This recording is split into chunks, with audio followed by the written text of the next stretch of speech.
Hello warriors, in today's video we are going to show you what you should carry for your safety when it comes to the streets, when it comes to self-defense or even something like a first aid. Is it supposed to be some weapon, some first aid when it comes to tourniquets? Well, these are all the things that we are going to talk about in this video right now.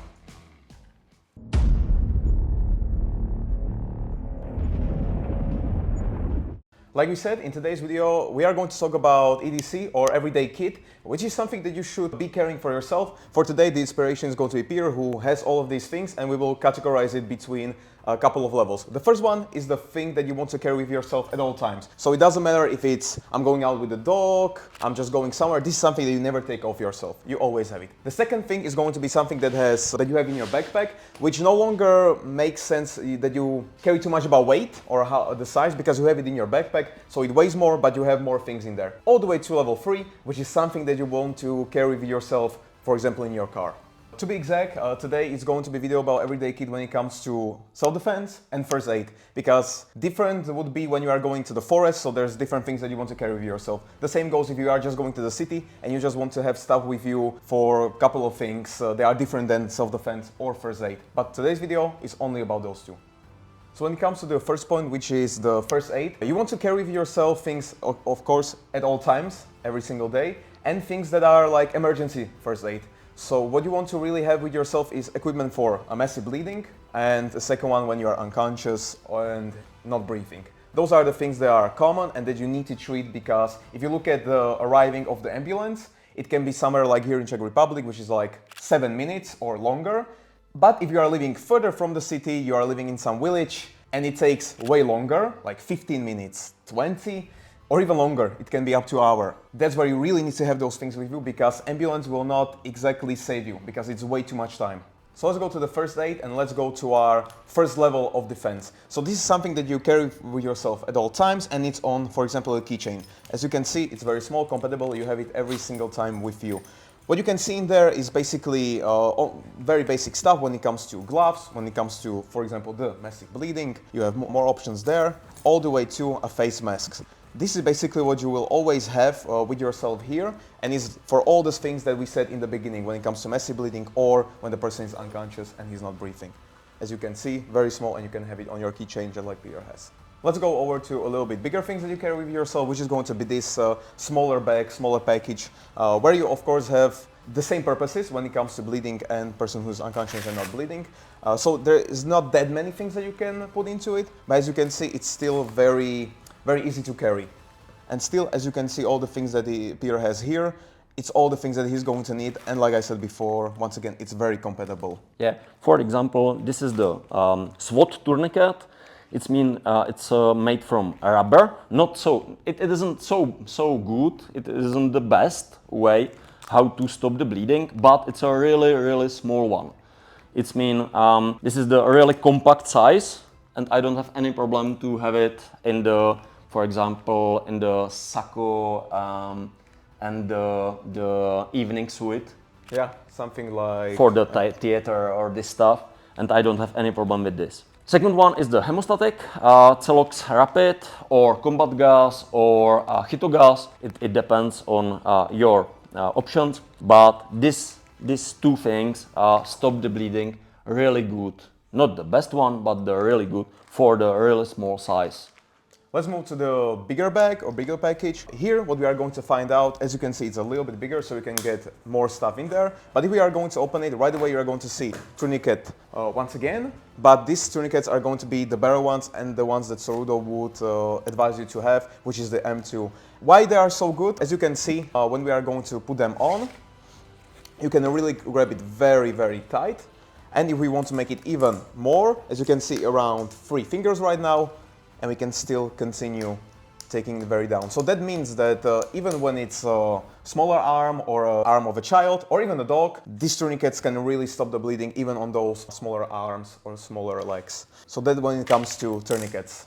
very high quality, definitely it finds a place there. All the way to when it's on your head. So you need to put something there to stop the bleeding and you want it to hold. That's where you can actually use the tourniquet once again. So it doesn't even only have to be on arms and legs, on the head, it can help you also, because you never know in which situation you find yourself in. Then what we are looking at here is the hemostatics, which is once again here presented. If it's a different kind of bleeding, so it's like from the armpit, the neck, on the body, basically. Then what you can basically see is something that you can cut with, basically anything, if you really have to, because emergency, and all the way to the small tampons.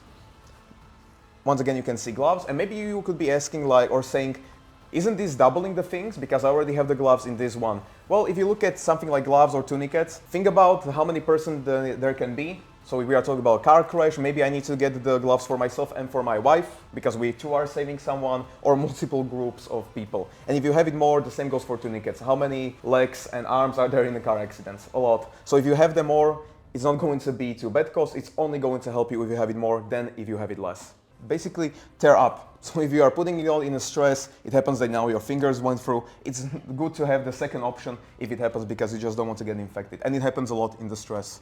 The thing that you could add here, which is right now missing, is something that is no longer like emergency first aid, but it could be small things like headaches, so you have a pill there for it, or some small cuts and you can place it over it, because small injuries. For example, if you go to the training, you don't want to bleed from your finger 7 hours in training, so you have a small kit that you put it there. Because it's not emergency, it's small, light, so you can put it into your small bag as well.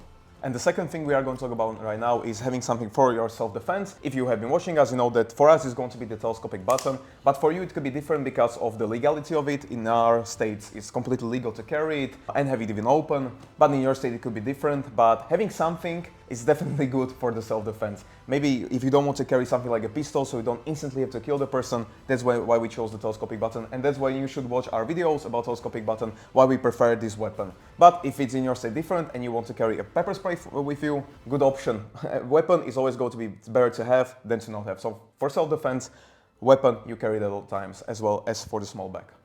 But all of this, when it comes to self-defense or the things that you want to carry with you for first aid, it's always going to be about the situation that you are going into. So there's a big difference between I want to carry this for my street first aid because of the fighting, and I get stabbed, cut, whatever, all the way to I'm going to the forest, I'm taking different things, or if I'm only going to the training, because there are training partners, and if he, like I said before, cuts himself, you want to have something smaller, because you don't want him to bleed 7 hours. But it always will be the same concept of first have the emergency stuff with you, because that is saving lives, and then put the things based on the situation for the circumstances you are in. Forest, training, street, take it there. One example for all, there's a difference between I'm going to take stuff to the forest because there can be an insect that I need to take care of, or like we said in the training, because in period cases mostly lectors have diarrhea, so you want to treat it, you don't want the person to have it the whole training. And that's the difference between what I'm going to carry to this situation and that, because you want to carry everything at all times. At some part it starts being way too heavy and way too much things that isn't really required for you to carry based on the situations that you are getting into, and you don't want the thing to happen that it's too heavy, so I'm not grabbing it. So heavy that you are comfortable with carrying. And the same goes for the weapon of your choosing. So we are talking about a bar fight. We could be speaking about the telescopic button is a good use, maybe even the pepper spray. But if we are talking about situations where, okay, now it's a probability that there could be an active shooter happening, you probably are going to take your gun. The same goes if I'm going through streets or I'm living somewhere where there's gangs, maybe gang wars, and it could come to shooting. Probably having a gun as opposed to telescopic button is a better choice. So the same goes for first aid and the weapon. Choose it because of your situations that you could find yourself in. And the second level of your defense is going to be having it in your backpack, because it enables you to have a lot more things in there, just like Peter right now.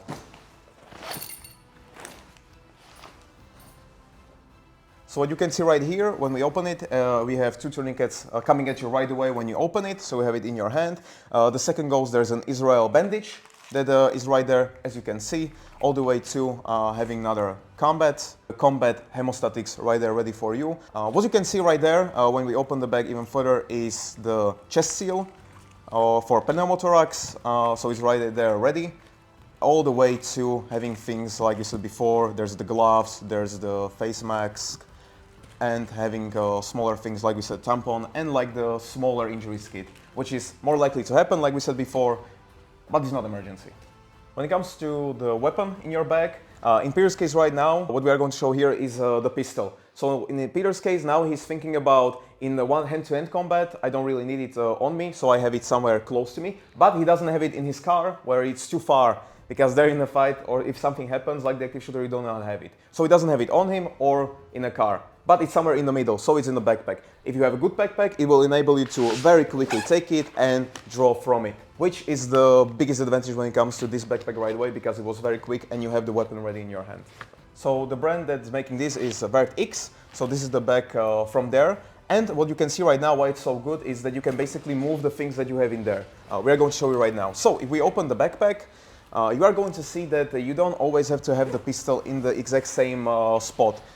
Peter likes it there, but if you have it better for there in the training, when you are practicing, you can put it basically anywhere, all the way to everything. So if you feel more comfortable having the magazine there, put it there. If you feel that it's better there, you can absolutely move it. And to more sections when it comes to like scissors or anything that you want to place there. It's all up to you, all the way to you can place a ballistic shield right in there. So when it comes to the shooting and you want to have your gun and something to cover yourself with, because of the ballistic shield, you can use it at the exact same time. Basically what Peter is going to show you right now is the way of you taking the pistol on yourself because there's something fishy happening, you feel the situation is escalating. So it's going to be solved by having the gun in a holster. Like I said, for the situations like I said before, the situation didn't happen just like that, but it's starting to look dangerous, so you can basically use it by this. You have a belt there, and you have the holster, and it's all ready for you to grab it and put it on yourself from the back, because you feel something is basically very fishy around this situation.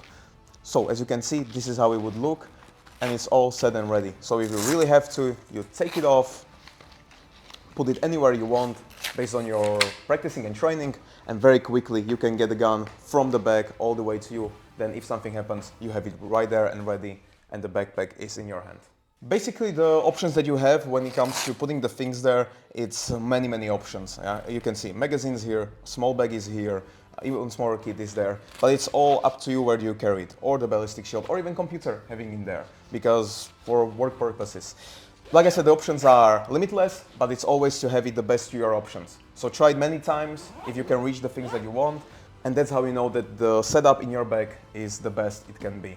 So even Peter can say that he tried multiple times, multiple places, and the one that suits the best is the one you should be doing for yourself.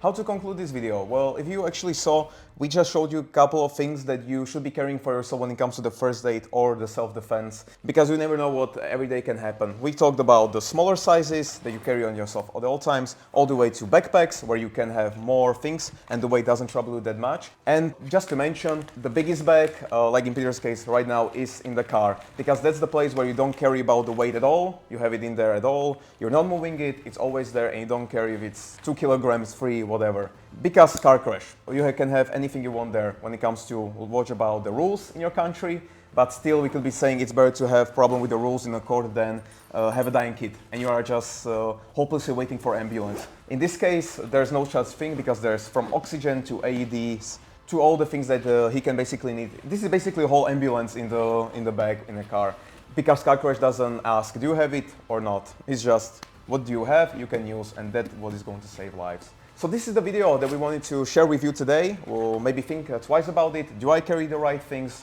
Do I have the things for the right situations that I'm in? Because I'm going to the forest, changes because I am mostly going to the city and I'm worried about the fighting.